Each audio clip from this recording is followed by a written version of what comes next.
So after I get my recordings back into the studio, I'll need to rename them. So I'll usually create a folder with the location. Within that folder, I will start like renaming the samples. And I'll usually put what I hit it with, like a stick or a mallet. In this case, it was actually both. It's good to have your files renamed because then when you're dropping them into your session, it'll retain that same name even when you're editing them. So I'm going to start by importing my file. I use Izotope RX for cleaning my files. I find it to be a critical tool for field recording. The first thing I'm going to do is reduce the noise. And I'm going to find a section in this file where there's just silence. So we can get rid of all of the external noise, the microphone self noise. So I'm going to select Spectral Denoise. I'm going to hit Learn. First, I'm going to play this file so we can hear the noise. Yeah, it's pretty noisy. Let's go ahead and reduce that. All right, let's see how that sounds. All right, that's much better. We could take it further by even attenuating some of these other sounds, like the bird sounds and clicks and all those, to get a really clean sound. If you'd like your sound to not be as clean, you want to keep some of that noise, we can use this reduction slider over here on the side to determine how much noise and how much reduction we want to apply. This last recording was done with the Sony D100, and it's pretty good sounding. Let's take a look at another file that was done by the iPhone, a little more lo-fi, and it's probably going to need a little more love. Let's take a listen.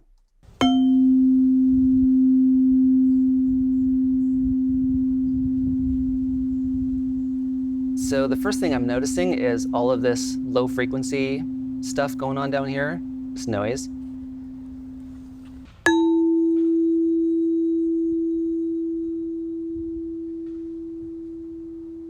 Also, one other observation is I noticed that everything above 16K was just completely cut off. There's nothing above there. Let's go ahead and start by denoising this file. I'm going to select some silence, Learn, and go ahead and apply this noise reduction. Let's take a listen.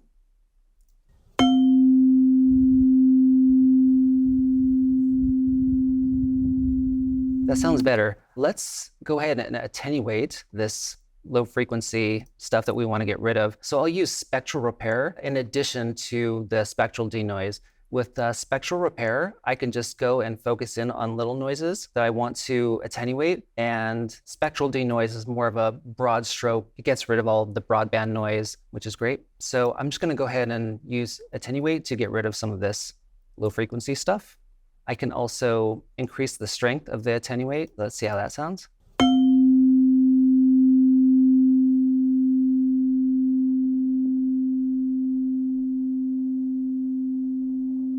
Cool, that sounds much better. I think it should go a little further, and we should apply some more denoise. All right, let's check that.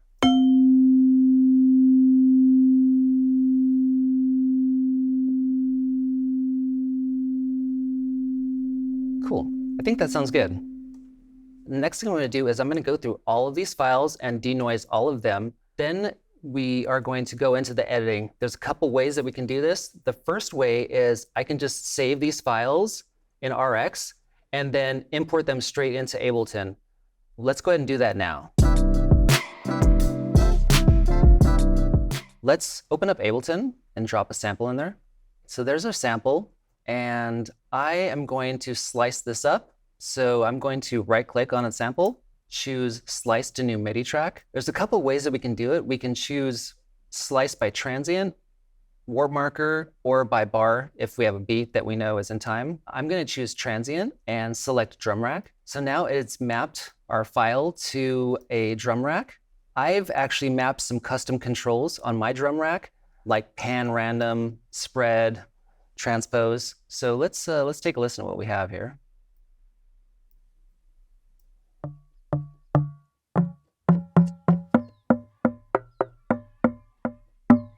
All right, let's add a little pan random, spread, We can transpose it up and down.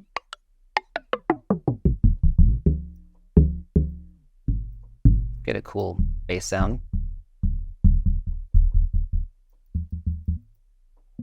We can filter it. We can also map the ADSR so we can get more of a staccato feel. An alternate way is just dragging your file in and looping and quantizing it. So I'm just going to go ahead and like loop this section. I'm going to quantize this set to 30-second note. Let's see how that sounds.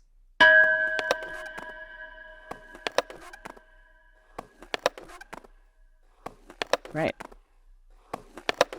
So now I have this fun rhythm. I've now got a beat, and we're ready to start layering other things on top of that. The other route that you can go is to edit your sounds into one-shots in Pro Tools. You'll be doing yourself a great favor by going this route. You'll get a lot more mileage out of your samples because they'll be easier to preview and pull into your productions. There's a couple ways that we could edit this file. First way is to use strip silence to get rid of all of the material that we don't want. So I'll just go ahead and set it around here, apply, and now we're just left with our sounds. The next thing I'm going to do is go in, zoom in, and add fades to the top and tail. Right. And one thing I might do is actually boost the clip gain so I can kind of see where the tail of this sound ends. It's like right about there. So add this fade, bring the clip gain back down.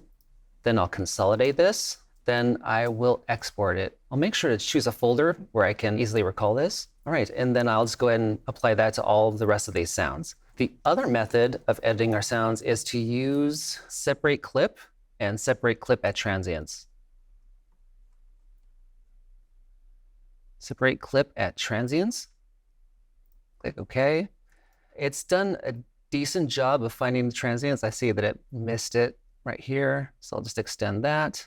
Then I'll also go back in and apply fades to the top and the tail.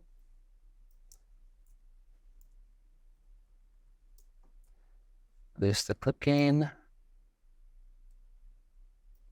Add my fade, bring the clip gain back down, consolidate, and then export. I'll go ahead and do that for the rest of my files. I'm not really sure which approach is faster. You could just try both of them and see which one works for you.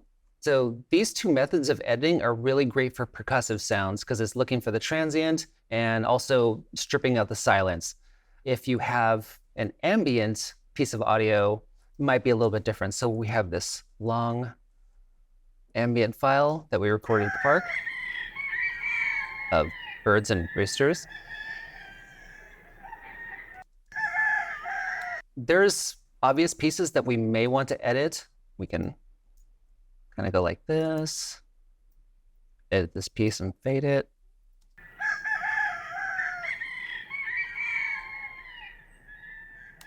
What I normally do for a piece of ambient audio is I'll just add a fade to the top and to the tail. I'll consolidate it and then export.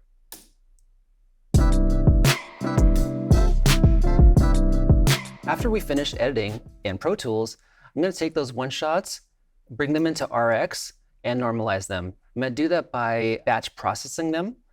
I'm going to open Batch Processor, and I'm going to drag my samples to there.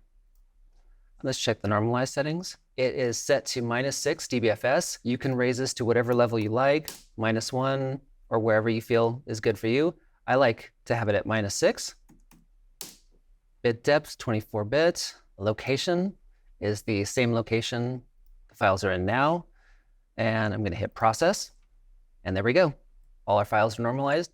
I'll go through all of the one-shots that we created and repeat the same process. I just showed you some ways that I get my sounds ready to be used in production. In the next video, we're going to take those sounds and start making some music.